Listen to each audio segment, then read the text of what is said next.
Hello, everybody, and welcome to the NexGen Planners podcast. My name is Dan, and I'm the head of community experience here at NexGen Planners. And today, I am very happy to be joined all the way from San Francisco, believe it or not, by the wonderful Lauren Stansell. How are you doing today, Lauren? Good morning, Dan, or good afternoon for you. I'm doing great. I was, a little bit under the weather with a cold, but so happy to be here and really excited to chat. Really enjoyed getting to know you and looking forward to wherever our journey takes us. Good, absolutely. Yeah, I think before we start, that might actually be a good place to touch on is that the reason we're talking right now is because of a man called Canute and I think he's a relatively kind of known name in the US. I'm not sure how many people in the UK know of Canute, but I must say a big thank you to him because he's put a lot of great people together, and we wouldn't be chatting right now if it wasn't for him. So big props to Canute from the Institute for the Fiduciary Standard. So thank you very much, Canute, if you do listen to this at some point. So for anyone who doesn't know, Lauren, she is a partner and senior financial planner at Yeske Buie. And I've got it right, haven't I, Lauren? Yes. That pronunciation of the names. Yes, I was worried about that before we started. So to kick things off, like we do with all of our guests, can you just tell us a little bit about what you get up to on a daily basis? Absolutely. It's an easy question because the answer is it totally depends. And I think that's my favorite thing about this profession is no 2 days are the same. So my entire journey through my career, my days have progressed and they're very different. And even now in a general week, all my days are different. But a lot of the things I do obviously involve my clients. So whether that's in meetings, I have a couple meetings with clients coming into the office today where we're doing annual reviews, checking in on how they're doing, what's new in their lives, what's going on with their families, answering questions that have been top of mind for them. As we all can imagine, lots of questions about the market these days and global economic status. A lot of emails and phone calls from clients too, just one-off questions or deeper analyses that they just want to think about with us. We like to tell our clients that we love to be their first call, and we think we're really good at walking things around the block and really knowing them well. And so they'll often come to us and say, hey, I've been thinking about this rental property or this gift to my child or what my, what 5 years from now looks like. And we'll just have conversations to think it through. And then the other part of my focus is my team. So a lot of mentoring time during the day or collaboration. We serve all of our clients in teams. And so we're always talking about our clients. We're always saying, hey, did you see that email? Are you responding or not? Or am I? Or here's what my thought is on how we might approach this question or this analysis. Or if they're newer team members, maybe some time of training. So I have a couple team members right now where we're going through different core components of who we are as Yeske Buie and how to articulate those to clients and how to present them. So I do some presentations and give them the examples. They ask me a lot of questions. And then the next step will be they will give me the presentations as their trial run. So there's those kind of multiple focuses. And then I guess there is one final piece there is just being a partner. There's also focus on running the business. So meeting with my partners and talking about things that are going on in the business that we need to be addressing. One right now is planning our coming holiday party. We're doing a virtual holiday party with all of our clients. And so there's always something for us to be talking about. So we're talking pretty much every day about something going on and planning on the business as well as all of the stuff that we do in the business day to day. Yeah. Wow. Full on day that. And then you come home to a crazy, extremely fun 15-month-old, is it as well? Yeah. Yes, I do come home to Nora and I get a nice greet, and usually then my energy has to pick up from there.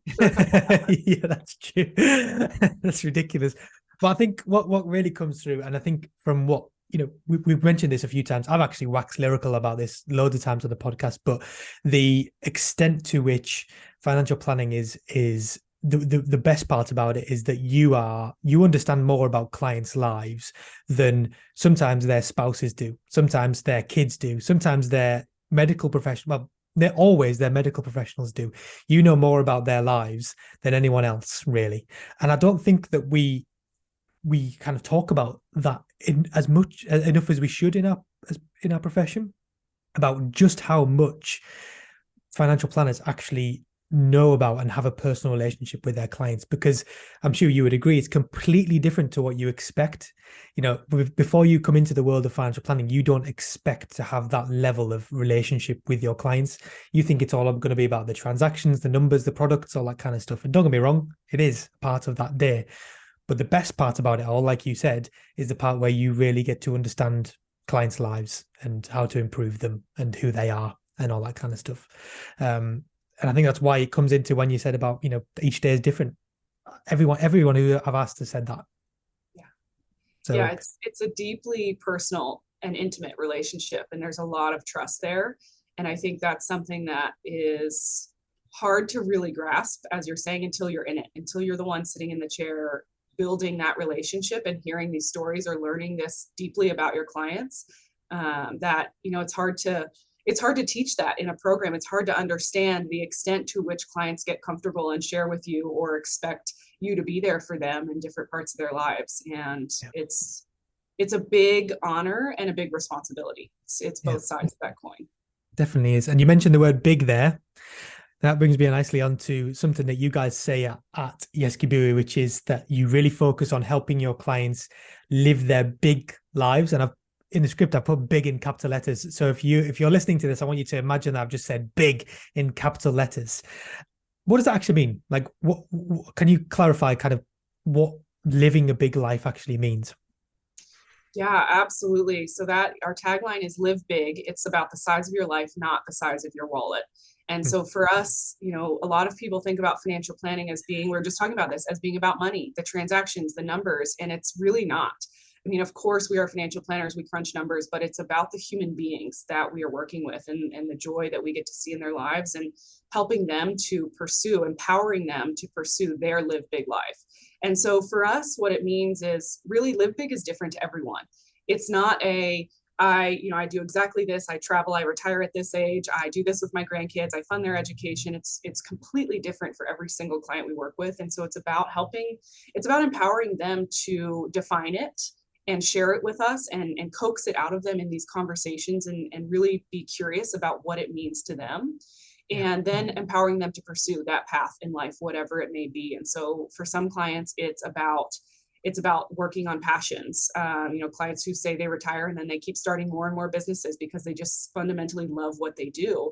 For some, it's about retiring early. For some, it's about balance now versus balance later. For some, it's about travel. For some, it's about adventure. For some, it's about, sitting down with a nice book and a cup of tea and having some quiet time to themselves, or spending time with family or grandkids or loved ones. And it's hard to explain what it is because it's different to everyone, but I think that that's the entire point, is that it's about the size of your life, not the size of your wallet. Money is a very hard-earned resource, but it's only one of the resources that plays into your life. And so for us, it's about helping clients figure out how they can harness all of their resources, money being one, time, talent, passion, all of the other ones being in there, to pursue what live big means to them. Yeah, and I mean, you clearly practiced well. You might have practiced that before because that was the most polished thing I've ever heard, by the way. And probably haven't practiced it, but it's just clear how much passion comes through when you're talking about it. But you mentioned in there about helping them identify what that is. I think that's one of probably the biggest things that you do learn when you becoming a financial planner is the difficulty of it all is really trying to get the client to understand what they want, because just asking them, what do you want to do in the future? I mean, that's a ridiculous question because I don't know. I'm like, seriously, I don't know. I need someone to help me do it in a different way. I need that to be broken down. I need it to be, okay, well, what are my values and what would my values want me to do, and what's going to make me happy and my values reached. And I think, how do you do that with your clients? Like, do you take them through a certain process of trying to understand what they actually want to do? Yeah, absolutely. I mean, I think that's a big part of our discovery process. And so discovery process is really, that's getting to know the clients for who they are, for who and what matters to them, what gets them out of bed in the morning, what makes them tick, what brings them joy. And so it's a different process. It kind of depends on where you are in that process. So it starts simply with an open-ended question. Tell me the story of Dan. That's where I love to start. And with some clients, and this, I'm not lying, this happened to me about 3, maybe 4 months ago. You say that question. I did not speak for almost 3 hours. I did not say another word. I was engaged, I was listening, I was acknowledging, but I didn't have to say anything else for almost 3 hours. And some clients, they're not ready to share as much. And so I think it's really about just being genuinely curious about who they are and what matters.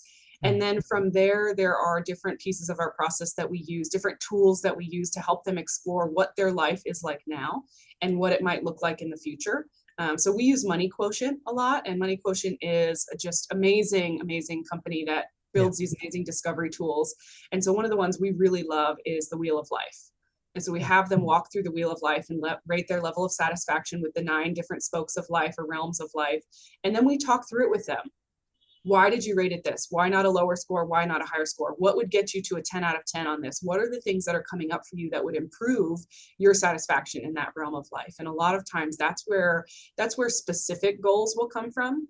And then you do have clients who have very specific goals. They say, I really want to make sure I can fully fund my children's education and my grandchildren's education. And I really want to retire and be able to move to the beach and live there. There are some who have certain goals, but if you just took their goals at face value, the ones that they tell you right off the bat, you might not get to some of the deeper ones. And so I think it's where that discovery process comes in, and different questions and tools, and really learning about who they are, their history, what has molded them into who they are, and where they think they're headed. And then coming back to that process all the time, because just because I meet with you today and you have a vision for your future doesn't mean that's the same vision you'll have a month from now, a year from now, 10 years from now. And so it's about kind of living in that constant discovery phase of, okay, here's where we are, here's where we think you're headed. How does that sound? It becomes a feedback loop. We actually use something called a Live Big map with our clients. And so it's a visual that has a few text boxes on it that we actually complete based on what we feel we've learned about them. And then we share with them and say, does this feel like it captures the path you're on? And so it starts with some just short-term obstacles, maybe little things that you need to get done right now. If that's, fixing your insurance or your estate plan, or, starting a monthly savings program. And then it moves up longer and longer term. And so there may be some retirement goals in there if they're a pre-retirement. There are legacy goals in there. How do you want to be remembered? What do you want to do for your family or your legacy? And then the very top goal is the Live Big goals. So those are the ones that are like, all right, the ultimate goal, what is it? Let's put it here. That's where we're headed. Even though we know we're going to be on a path back and forth around it, we have a direction headed that way. And I think those are the really important ones too, to make sure that they're still feeling right as you're meeting with clients, that something else hasn't come up, or that maybe they've accomplished something and it needs to be updated. Yeah. Wow. I'm just thinking of, like, if you said what you have just said, I mean, yeah, take a sip, because you certainly deserve a drink after that one. But like, if you would have said what you just said there to a financial planner or a financial advisor 30 years ago, that they would not recognize that as what they are doing. I've said this a few times on the podcast about, the real modernization and innovation that has been seen in our profession for these years, because that is just, I mean, that's next level service. That, even when you mentioned about the little map and all that kind of thing, I mean, that's just not what people would expect when they come to a financial planner. And I think that's why, certainly we need to get out there and tell the world about this great stuff that we're doing, and create those little ripples and change that perspective that people have about our profession, because that's certainly, people don't expect that from their financial planner. I mean, it's fantastic and it's amazing and it's, next level stuff, but I just don't think people expect it yet, and I think that's a shame. So maybe, we'll talk about that maybe a little bit later on in the podcast as well, I would imagine. What I'd also like to do on when I speak to, like, people who are actually practicing financial planners is to go inside the minds of the people that they work with. So I did this recently with a few people, and some of the things that came out were absolutely amazing. And what I've really come to realize is how well they actually understand what keeps their clients, what makes their clients tick, and what keeps them up at night, and all those kind of things. So you describe your target audience, and excuse me if I've got this wrong, but as adventurers who are curious about the world. And I love that, because it's so different to business owners who are 45 and who are looking to exit their business. I mean, it's just so much more exciting than that. So let's get inside the minds of those people then. What do you think they worry about? What do they get excited about? And what makes them tick? Yeah, it's a great question. And you will hear yet again the famous financial planning answer. It depends. But I think that adventurers who are curious about the world really are a fit for us, because we are also adventurers. We are also curious about the world. We are also constantly pursuing learning and growth and development and reading the best available science and evidence. And so I think for those clients, what that really means is that they know, well, maybe they don't know where they stand today. We actually have a lot of clients who come in and just say, I don't even know what my current picture looks like, let alone where I might be headed. And I want to make sure that I'm on steady ground and that I'm looking forward, and that I'm taking care of today me and future me. And so I think for our clients, those adventurers who are curious about the world, all of the normal things keep them up at night and worry them. The market, inflation, we'll talk about recent stuff, world events, political events, current events happening in our country, things that are happening within their families, whether it's amazing things like new babies coming into the world, graduations, new jobs, marriages, all sorts of things, or whether it's things that are a lot tougher, like illnesses, death, tragedy within the family or within a community where someone lives. And so they're very, very caring human beings, whether it's about themselves or their community. And their community, I wouldn't say is their family, but also friends. We have plenty of clients who don't have children, but they have very, very deep and special families and communities, and care about them as if they were their own children, and want to care for them and plan for them for their futures as well. And so all of those things worry them, as well as the broader economic and global happenings. We have a lot of conversations about just what's going on in the world and what our thoughts are and what we think it means for investing. We really like to say that investments are a really important piece of the puzzle, but they're a piece of the puzzle. And we think of ourselves first and foremost as financial planners. And our clients have topics on their minds, and our job is to talk to them about what's on their minds. And so there are a lot of conversations about the market.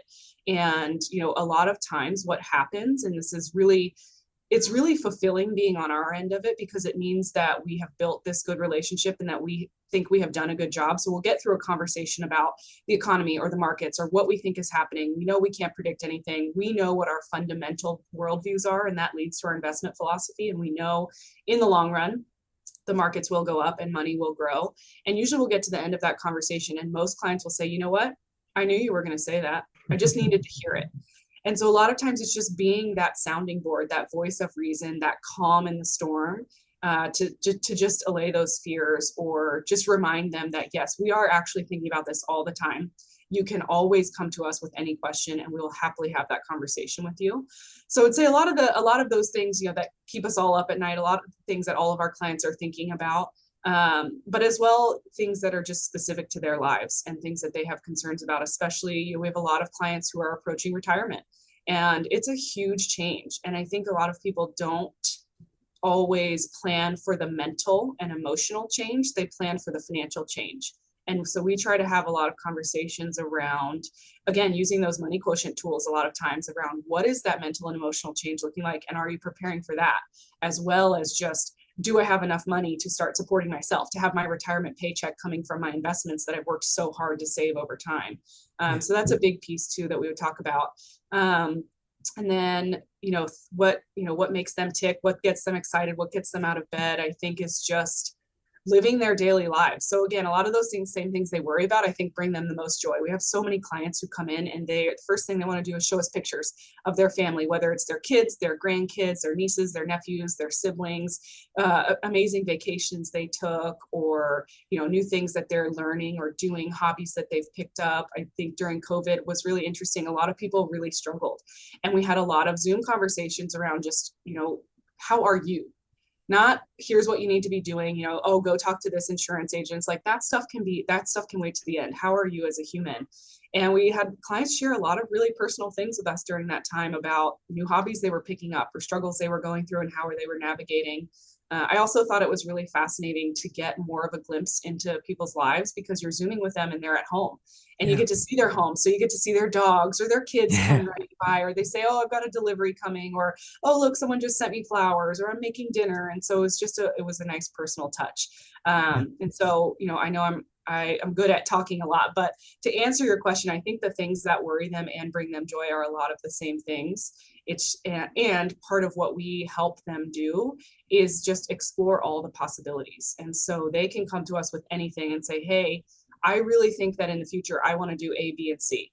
And our answer is never going to be, no, you can't do it. Our answer is always going to be, okay, let's talk about the trade-offs. Let's look at those possible paths and show you, based on everything you shared and these assumptions, here's what path A looks like, path B, and path C. And you get to decide what path you want to go down. We don't ever get to make a decision for you. We just help our clients make, an educated decision on what their very best next step is. Yeah. Great stuff. I think that's why I love asking that question, because you very clearly understand who your clients are, and I think it's an exercise that I would recommend that pretty much everyone who wants to work with clients does, because there are things that you think that your clients want, but then actually when you delve into the mind a little bit deeper, you actually realize that none of the things you think they want are actually the things that they want. So a lot of like financial planners in previous years would have said, oh, well, my clients want better returns, or they want to make more money, or anything like that. And I mean, that's just so far from the truth. I think clients put that very, very low down on their priorities. The main thing that we see from what clients want of their financial planner is that kind of reassurance and someone to go to, and to hear about their stories and to help them kind of figure out the map of where they're going. That's more valuable than anything else that financial planners can offer, really. So that's why I love asking that question, because you've just taken us inside the minds of those adventurers who are curious about the world. So it's really good. I think we've kind of touched on this a little bit before this next bit, but when we spoke originally, I mean, not originally, but when we last spoke, you said that the most enjoyable part of the whole process is actually that discovery process. And I mean, obviously it has to be, because you spent 3 hours doing it with someone. And, I'm thinking, what could I do in 3 hours? But then actually, when I think about it, hearing about someone's life for 3 hours, I don't know if it's just my kind of personality, but I actually probably would kind of want to do it. I think it sounds quite an interesting thing. But kind of for our audience, obviously, a lot of them will be, a lot of them will be practicing financial planners. A lot of them will be people who are going to be financial planners in the future. What tips do you have for those guys on that discovery process, and how do you kind of make it better for clients, and what have you picked up over the years to make it better for clients as well? Yeah, I think the biggest tip I would have, or I actually would call it a requirement for a good discovery process, is you have to genuinely care and be curious about the human being sitting across the table from you, or on the Zoom screen, or on the other end of the phone.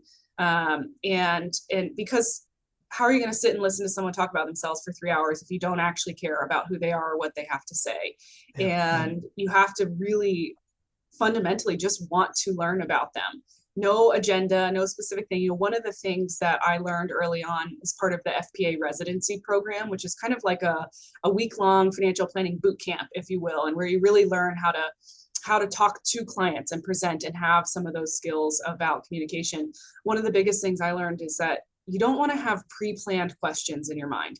You don't want to walk into a discovery meeting, you got a list of 50 questions. You're like, all right, question number 1, and you read it off, and then the answer, you say, okay, question number 2, because that's not curiosity. That's filling out a questionnaire.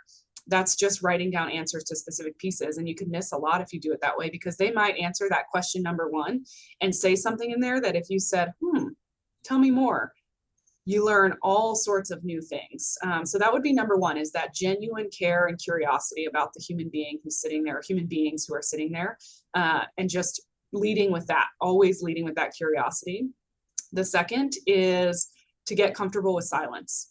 And that's a really hard thing. That is something that I have worked a lot on. I've had a lot of great mentors and teaching throughout different programs, that residency program, but also in my graduate program, about getting comfortable with silence. Because as in our society, we're kind of ingrained to just fill all the moments.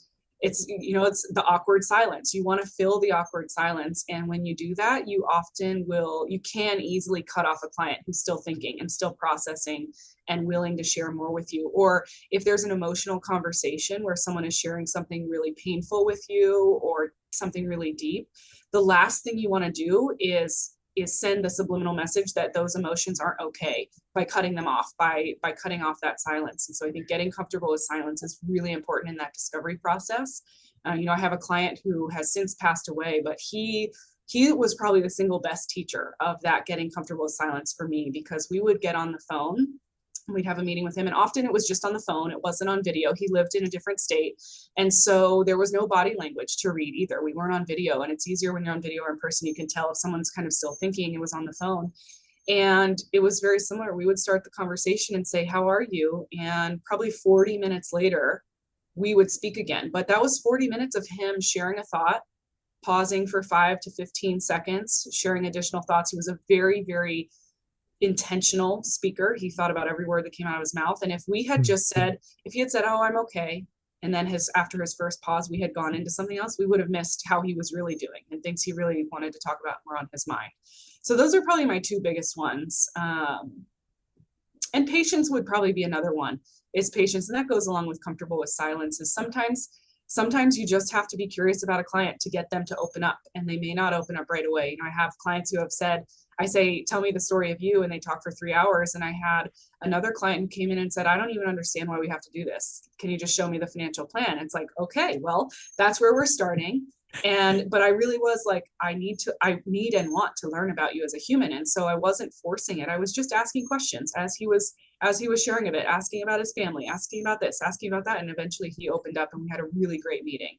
But sometimes it takes patience, and that's where that genuine care and curiosity comes in, because if you're just doing it to fulfill or check a box off a list, you won't get to that point. I'm trying to be comfortable with the silence. So on that, I will share one exercise that I think is a really good one, and it's really hard to do, but practice it. And this is something I did in my graduate program. And so the next time that you have a conversation with someone, a loved one, a friend, someone where maybe you're asking them a deeper question or sharing something about yourself, ask your question, and then in your head, count to 9 seconds of silence before you say anything, and just practice it. And it's really awkward and uncomfortable at first, and it can be really powerful, especially in those more emotional or deeper conversations where you just need, each person needs time to kind of process and figure out, what am I going to share next, or what's the next piece. And it's also really powerful on the responding side. So if a client asks you a question, you don't have to be thinking of your answer while they're talking, right? Let yourself listen fully and be fully present, and then say, and then take a breath after they ask you the question, think of your answer, and speak. And it's also perfectly fine, if you're doing that fully listening thing, to say, "You know what, that's a great question. Give me a second to process." If you want to tell them, like, "I'm not ignoring you. I am listening to you. I am here, but give me a second to process." Yeah. That wasn't quite 9 seconds that I left there, but I think people in the audience will think that the podcast app is broken or something if I leave it for too long. So like, what's happening? It's true, because so when you're silent, or when it is silent in your head, that silence feels like it's 10 million years. It feels like you're going back to the Big Bang. Like it feels like it's the most unnatural thing in the world. But to the external, to people on the outside, that silence is just completely natural. And I don't think you ever really get used to it, but I think you become comfortable. Like, you definitely do become comfortable with it, and you realize why it's there. I definitely agree with you. I think we could all, every time we mention this on the podcast, I kind of reset and think back, okay, well, I should be doing that more, and I should be doing that more, because I completely agree with you on that as well. They're really good tips. Thank you very much for that. I think let's move on a little bit. So one of the big things that we're talking about, certainly in the UK, I think it's in the US as well, and we're trying to actively call ourselves, they're trying to call financial planning an actual profession. I always try and fit it in if I can. I always try and say the financial planning profession. I cringe if I say the word industry instead of profession, and I cringe if other people say the word industry as well, or sector, or something like that. But I don't think this is going to change by just changing the language. I don't think we're going to become a true profession by just calling ourselves a profession. So I think in my opinion, it starts with that public perception, and it starts to, do people think of us as a profession? So how do you think, and this is a massive question, by the way, I don't expect you to have all the answers, but how do you think that we can improve that public perception and also become a true profession? Maybe not tomorrow, but at some point in the future. Yeah, it's a huge question, and it's one that's been discussed. Our profession is very young. in the realm of professions. It's very young, and it's so the goal towards profession has been being discussed for a long time. And so there are some really interesting papers out there from decades ago from, the late Dick Wagner was huge on the warpath to making us a profession and how to get there. And my business partner, Dave Yeske, has also, and Yeske Buie, both of them have also done a lot of speaking on it and writing on it. And so, it's something that is not new. And I think the first piece for me is like honoring the work that the pioneers ahead of us have done to get us to where we are in this profession today is really important, and understanding what's been done so that we know the path that our profession has taken and where we are today and how amazing this profession is today compared to where it was and how much further we have to go. So I think that's a big piece for me. But in terms of, I do agree with you that public perception is huge. And it's something that is definitely being actively worked on a lot here in the US. The CFP board has been doing some awareness campaigns over the years with, some people hate them, but I think they've been great. Some really interesting commercials about like what a CFP is and what a CFP isn't. And there's one where the CFP or the financial planner starts DJing because he's just a DJ on the side. It's not actually a financial planner.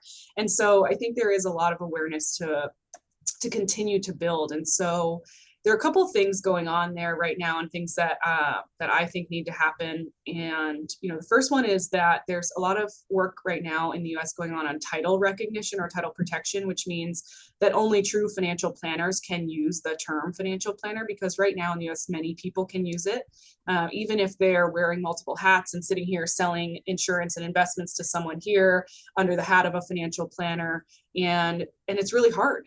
How is the public supposed to know if there's not a clear black and white dividing line between what is financial planning and what is financial advice, or what is the financial services?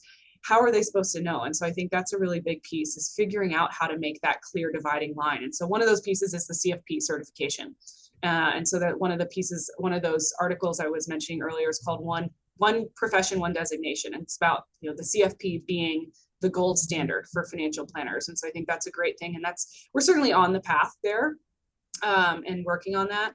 And then a continued awareness. And so whether that's title recognition, protection, and then also I think getting financial planning out there. And I know we're going to talk about this a little bit later, just about how to get more people into our profession, but people don't know it exists as a career. People don't hear about their parents meeting with their financial planners. They don't know what financial planning is early on. At least in the United States, financial literacy as a form of education really isn't a big requirement in our schools. And I think that's crazy. You don't even learn how to manage your own bank account when you're getting education, but you have to learn about, I don't know, I should have had some good example there, like something Pythagoras yes, theorem. That's one we usually exactly. head to, isn't it? Yeah. Yes. You have to learn all sorts of really wonderful things, but learning how to manage your own financial life should be something that is massively important and required in every school. And so I think that's a really big piece of that awareness of our profession, is getting children involved really at a really young age in financial literacy, and being aware that financial planning is a career path that's out there, and then making it appealing and attractive and easy for people to get into that career path. So that's, availability of financial planning programs, which also is massively on the rise in the US, which is really great to see. There are so many wonderful undergrad and graduate programs now that even when I was in school, 15, 14 years ago, there were only a few really big ones throughout the country. And now there are so many more. So that's been really exciting to see. Yeah, we're completely on the same page. I think there's one thing extra I would add, which is kind of, I think, maybe just a UK thing, but the higher education in the UK. So accountancy is seen as a degree in the UK, something you do at university. Law is seen as something you can do at university. Medicine is something you can see as doing at university. Financial planning is only at 2 universities, I think, in the UK, and I think it's almost like it is a bit linear. I think first you need to start with the public perception, like you said, and I think like we've been talking about, and only then, once that improves, can we then talk about having financial planning degrees. Because if there's not the demand there, if people don't know what financial planning is, they're not going to want to do a degree in it. So just forcing it in isn't going to work either. But I think, I completely agree with what you were saying. Let's just touch on that, the getting more young people into our profession, because the reason I wanted to mention this, of course, is because you've been doing some great work for, a long, I'm not going to say a long time, but certainly, a considerable amount of time now for the FPA, which you've mentioned already.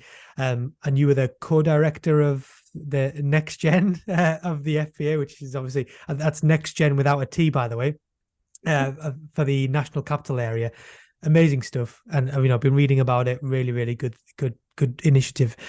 Maybe just a quick point on, we might go back over some of the stuff we've already said, but what let's touch on that. What do we think we can do to get more young people in? Yeah, so one of the pieces I was sharing before, financial literacy at a younger age, and one of the things that we do to, I guess you could say, play our part in that is we have a financial literacy program for all of our clients' children and grandchildren or loved ones. So we have some clients who don't have children, but nieces and nephews. And so we have different financial literacy tools and gifts and resources that we send to them to give to those loved ones in their lives at different ages. And so that's one of the ways that, we're trying to play our part in that financial literacy and be part of the whole family's life, so that that whole family knows about us, so that those children know, oh, my parents have a financial planner. Okay, like I know that exists out there. First and foremost, I know that financial planning is important because that's a huge thing to learn. And then second, as they get older, oh, interesting, maybe I'm interested in pursuing that as a career path. So I think that financial literacy there, and then the next piece is really just the awareness of our profession as a whole. And I think that comes back to all those pieces we were just talking about, is do people even know about our profession and know about the distinction between financial planning and financial services, right? Like you were saying, the financial services industry is completely separate than the financial planning profession.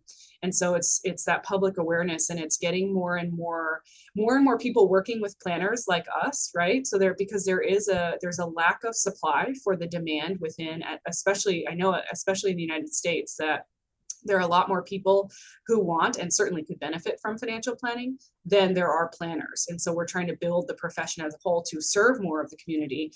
So it's getting more people working with financial planners so they understand what the financial planning profession does. It's working with their children or educating their children, or just even having their children know you exist, so that as they grow up, they know it's a profession.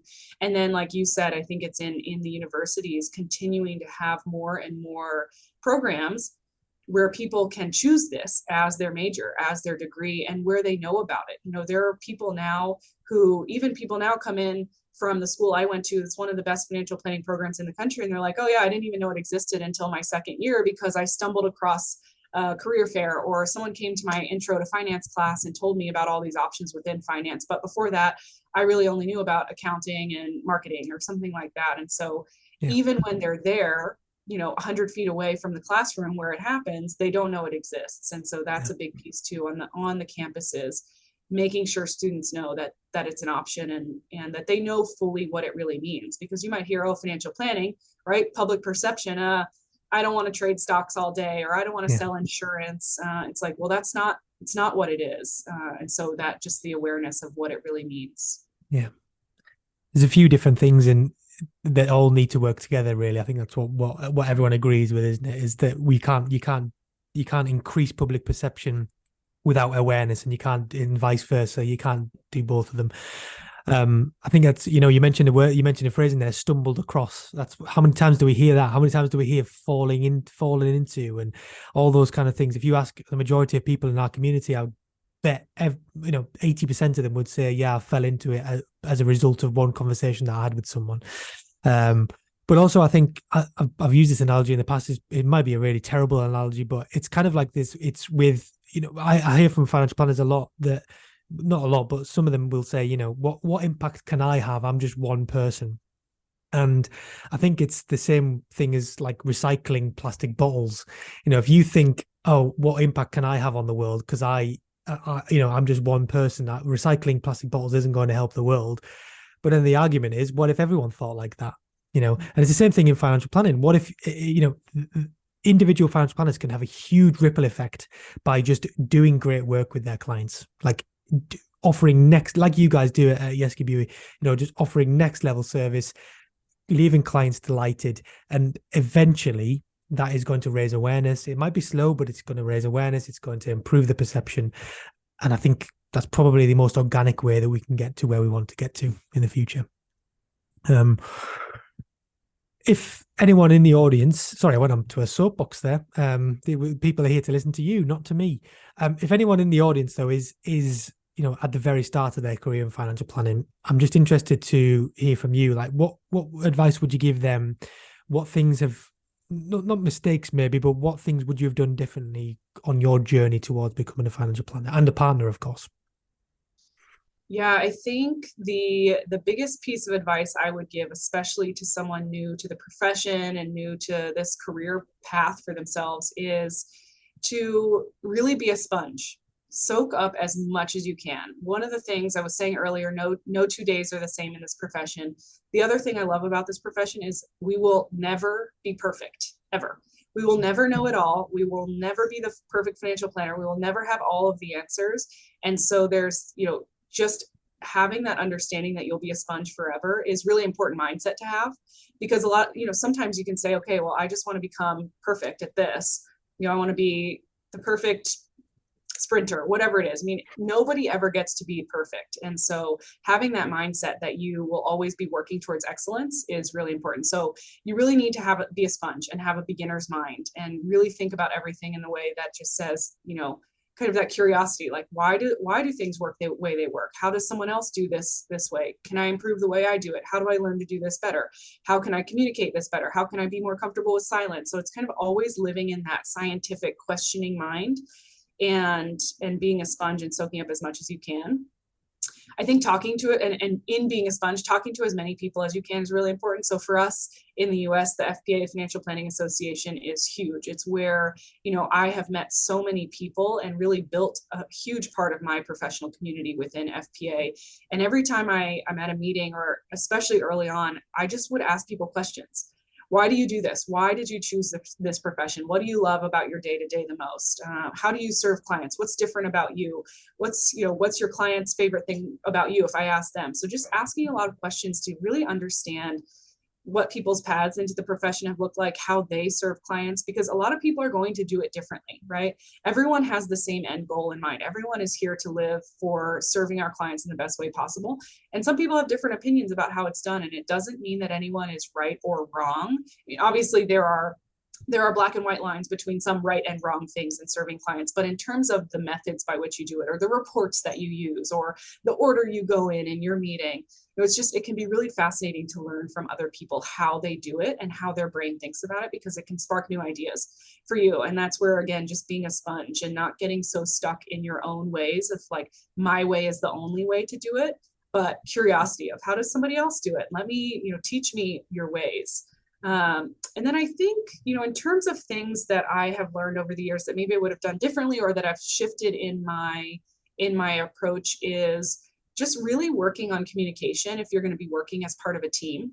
So some people will go off and start their own firms and maybe solo practitioners forever. And so that's a lot easier, right? It's very hard. You do everything as the business owner, but you don't have anyone to communicate to or delegate to or collaborate with. And it can be hard to work in teams because people have different learning styles, different communication styles. And so that's another thing that we work on as a team all the time with our consultant and with amongst ourselves, is just being better communicators and listening really well and assuming the best in a conversation. Being able to give feedback to someone and take feedback from someone is also really important, because again, it's at the end of the day, it's about serving our clients in the best way possible. It's about being the best versions of ourselves. But it's not always easy or comfortable to give and take feedback. And so again, that's where working on those communication skills can be really important. And I had a fourth one, but it just slipped out of my mind. So I'll let you know. Well, when you do that, just let me know and I might be able to edit it in. That would be good. Really good tips. I think as well, what comes through is the right attitude. So, you can't teach someone to have a good attitude, but it comes back to what you were talking about at the very start of the answer, which is about questioning everything, being a sponge, taking it all in. It's very, very easy to kind of say no to things, but it's even harder to say yes to everything. So at the start of your career in financial planning, I always just say to people, just say yes to as many things as you can. Obviously, don't overload it and don't burn out, but please, if you can, just say yes to as many opportunities as you possibly can, because that's where you'll get the best, because you'll hear from more of the best, basically. Next question is, I'm going to imagine that I don't think I'll get done by Disney for this in terms of copywriting, but I'm going to imagine that I'm a genie, and I'm going to give you 3 magic wishes. That is Aladdin, isn't it? Where they gives the magic wishes. I think it is. Yep. Yeah, I thought I was terrified there. I thought I got the wrong movie. I'm gonna 3 magic wishes to change 3 things in the financial planning profession. Well, what would you go for? All right. So I think it's going to come back to a lot of what we were talking about, a few minutes ago with awareness. So if I could change, let's say magic wish number one would be to improve and extend the awareness of our profession to the general public around the world. And so improve meaning I really want people to understand that financial planning is different from financial advice and financial services, and that we are not, selling you an insurance policy or selling you an annuity, right? We are thinking about and working with you on your entire life. And so improve the perception and also extend it, or broaden it to more and more people. I think continue to improve accessibility to entering our profession as a member of our profession. So again, we're coming back to those university programs, making them more accessible to every person around the world, in the US especially, but around the world, just making them accessible to anyone who's interested. And I think a third one, it's hard to pick one third one. And I guess it's not really a wish for a magical wish. It's just like an appreciation for where we are and a hope that it continues.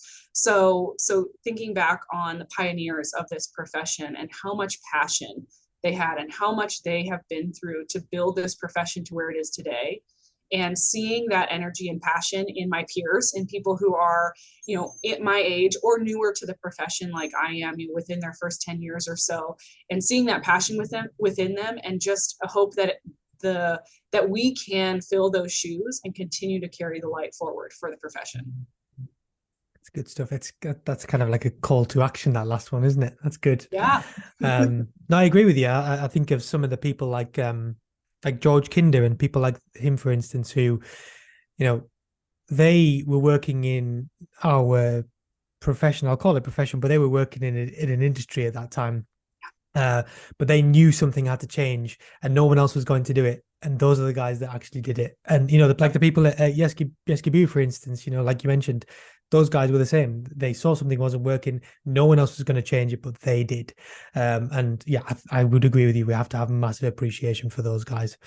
I've just realized the time. We're getting on a bit, aren't we? So, and I don't want to hold you back too much because you've got lots of important, interesting clients to talk to today. You don't want to be talking to me all the time. So we do always like to ask our guests for a book or something that has helped them in their career so far. So it can be a book, it can be a podcast, it can be I don't know, any piece of content, an audio book. A lot of people are doing them recently, but I think you're going to go with a book or two. So what would you recommend that our audience consume? All right. So one thing that you will come to learn about me is that I really stink at following the rules. You asked me for a book. I think I have 4. So I can send them to you after 2, and you can also send them out. But one of them is probably my biggest one, because it actually has nothing to do with financial planning, but there is a tie-in. And so it's a book I read recently, and I have the title on my other screen, which is just why I'm going to look, because I want to make sure I get it right. But it's A Quantum Life: My Unlikely Journey from the Street to the Stars. And it's by Dr. Hakeem Oluseyi. And he was a keynote speaker at one of our recent conferences, and he's an astrophysicist. But he grew up on the streets. He has been a drug addict in the past. He has been incarcerated. It is just a story of success and perseverance of someone who you could easily assume never would have made it off the streets. I mean, he assumed it as part of his life, and he tells his entire life story. And now he's one of the most, world-renowned astrophysicists.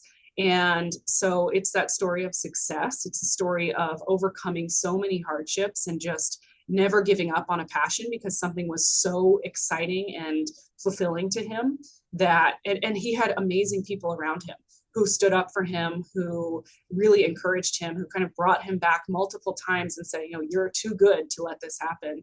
And so, I think I would tie that in as it's very inspirational. Day to day, things can be really hard, especially if you decide to go out on your own or become a partner in a firm. It can be tough, right? Making decisions for the firm. Everything is kind of on you at the end of the day, and that can be tough. Working with, learning how to manage people, taking feedback, having tough client situations where a client goes through something really painful, or you make a mistake and a client's really upset with you. It can be really tough, but you have to, if it's your passion, you stick to it and you come back and you bounce back. And so I think that's the connection for me there, but also to our clients, that we can't make any assumptions about who they are or where they're going, because we don't know them. We don't know exactly what's in their head before they walk in the door. So you can't be making assumptions about who they are or what might happen to them. So it's a fascinating book. I loved it. It was the first book I read, I think, after I had my daughter. I finally sat down and actually read a book over a few days, and it was great. But great book. And I think it relates to it's just such an inspirational story. And then a couple that I would suggest that are definitely more on the financial planning realm. The first one is called Facilitating Financial Health. And it was a book that I read as part of my graduate program and graduate studies. And it's just a really fascinating book about working with clients and how you can facilitate financial health with them, and a lot about communication, working with couples. Really great book. The third one would be Tested in the Trenches. So this is a really good book for anyone, especially if you think you're going to start your own firm, or you're going to go become a partner in a firm, especially if it's an early on firm. There's a lot in that book about developing your why and your passion, and being able to articulate what your purpose is as a financial planner, and then building your firm based on that, and building the clients that you want to work with, and building how you actually develop and deliver financial planning advice. So that was a really great one. It was a great one for me to read, because I had come into such a developed firm, but there's never a reason you can't think again and make sure you're doing all the things the right way. Speaking of Think Again, that's a great book. And, and so we've got 5 now. Yes, one more I'll recommend, and there are a lot more that I could go on this kind of path, but it's just a short and easy read. It's called The Financial Wisdom of Ebenezer Scrooge. And so it's about Ebenezer Scrooge, but it's written about financial psychology. That's one of the things I find most fascinating, is how clients think about money and perceive money, and how that can dictate their actions. Wow. 5 for the price of 1 there. I should say, by the way, no one ever follows the rules. We always get people feeling guilty and saying, oh, well, I've actually got 3, and then it's fine. I'm like, fine, we can have as many as we want. We could just start a podcast book club, and we'll just that could be a good idea. Actually, we do have a lot of people who listen to the podcast and then say, oh, I read that book because it was recommended on the podcast, and then it changed my life or whatever, and that's really cool to hear. So we're doing good work here, Lauren, which is good. But I think that's all we've got time for today. So I just want to say a big thank you to you. It's been a fantastic conversation. People who are listening to this, I mean, and watching it on YouTube, I don't know about you guys, but I can feel the passion through the screen, and it's very, very rare that happens. It's very rare that you speak to someone who is just oozing kind of passion for this profession, and you certainly are, and it's lovely to see, and got a big smile on your face when you're talking about it, and it's clear how much you care. So I would just say carry on the great work, because you're doing fantastic stuff.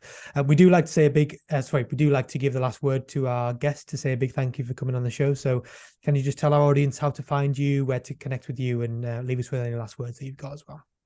Sure, absolutely. So a few ways you can find me. First and easiest is probably via email. So my email, and I can send this to you to send out as well, is laurens@yebu.com. So that's LAUREN, S as in Sam, at Yebu, which is YEB as in boy, U.com. So that's the beginning of Yeske and Buie. You can find me on Twitter. I think my Twitter handle, I should have looked it up, I think it's Lauren A. Stansell. And on our website, and those are probably the best places to find me. So feel free. I love connecting with people. Clearly, I love talking about what I do. I love talking about this profession. So questions, shoot them my way. And as a final say, I just want to say thank you, Dan, so much for having me. It's been an honor to be here, and just a really fun conversation. Fantastic. Yeah, that is Lauren Stansell, by the way. So if you want to go check her out on Twitter, there we go. Well, so yeah, fantastic. That was Lauren Stansell from Yeske Buie on the NexGen Planners podcast. If you enjoy this podcast, of course, you can share it with your friends, colleagues, and anyone else that you think might find it useful. It is on Spotify, Apple Podcasts, Google Podcasts, YouTube, and our website, which is nextgenplanners.co.uk, where you'll find more information about our community, which is now 850 strong, I think it is. I haven't done a check for a few days. Our amazing products that we offer to help financial planners become world class. Our conference, which is coming up in 2023, and we will, by the time this podcast is released, we'll probably announce some of the keynote speakers. So that's exciting, and so much more that we do here at NexGen. And we're growing a really, really amazing community of financial service heroes. And I should say that if you could leave us a rating and a review, that really does help us grow the podcast. So please smash that 5-star button on Apple Podcasts and Spotify, and just let us know that we're doing good. But that's all we've got time for today. So a big thank you again to Lauren for joining us on the show. Thank you guys for listening as always, and we'll see you in the next one. Bye-bye.